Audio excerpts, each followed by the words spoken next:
Je vous rappelle que nous sommes le 30 mars et Mathilde Terrier, comme chaque matin, nous allons remonter le temps avec vous. Et il se trouve que c'est un 30 mars qu'un attentat contre un président américain a été déjoué. Oui, le 30 mars 1980, Ronald Reagan échappe de peu à la mort, comme vous allez le voir sur ces images. Attention, à l'époque en France, elles sont diffusées telles quelles.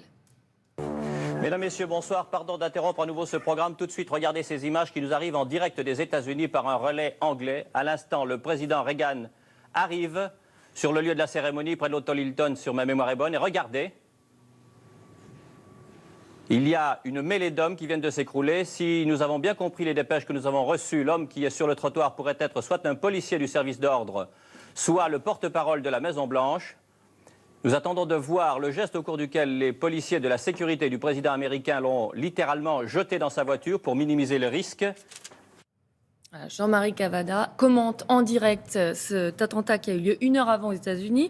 Ce jour-là, un déséquilibré tire plusieurs balles en direction du président. L'une d'elles ricoche sur la voiture présidentielle et atteint la poitrine tout près du cœur. Finalement, il s'en sortira indemne. Le tireur, lui, sera reconnu pénalement irresponsable. Il déclara à l'époque vouloir impressionner Jodie Foster, dont il était tombé amoureux dans Taxi Driver. On va changer complètement de registre avec une nouvelle boisson princière. Est-ce que vous vous souvenez du soda du prince Charles ? Absolument. Voilà, le 30 mars 1995, on nous le présente en avant-première à la télévision. La bouteille, la couleur, parfois la pose du goûteur professionnel et des envies de parler français. Formidable. Mais attention, ici, le contenu amuse plus qu'il ne flatte le palais. Je crois qu'un petit vin bien frais l'été, c'est quand même meilleur. Mais ce n'est pas du vin. Vous aimez? C'est pas mal. C'est pas mal. Vous en achèteriez? Je crois pas. Ouais, bon, C'est pas très convaincant. C'était pas un franc succès, cette limonade aux herbes. Pourtant, à l'époque, eh bien, le prince Charles était un visionnaire, puisque ça faisait plusieurs années qu'il avait une ferme bio dont ses produits étaient issus. Avant le soda, il y avait eu des biscuits à l'avoine et au gingembre.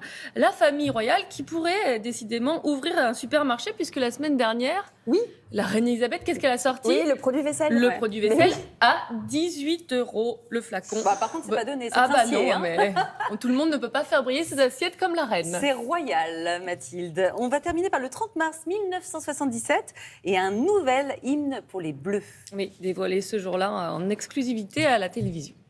On est vert, on est jaune, on est rouge ou blanc. On oublie aujourd'hui, on a choisi les Bleus.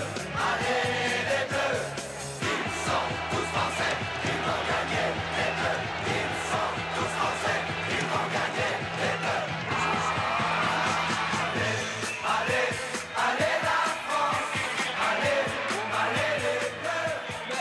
Mais on est en quelle année là? Mais on est en 77, Wow. c'est pour préparer la Coupe du Monde de 78. C'était l'hymne officiel, Allez les Bleus, qui en fait, on devait au même groupe que Allez les Verts, l'hymne de Saint-Étienne. c'est Ça marchait aussi. Malheureusement, cette année-là, l'Argentine a gagné. La France ne pas. Bon.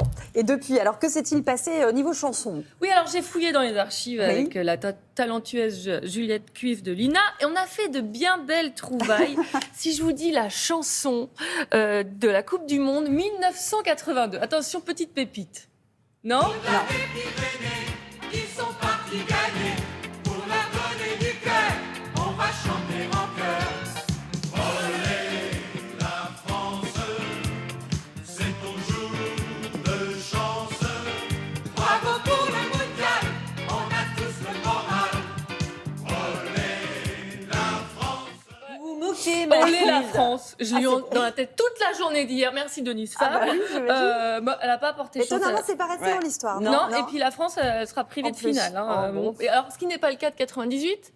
Bon, Alors, qui est-ce qui chantait Gloria Gaynor? Non, non, en France. Ah, en France. Eh bien, regardez.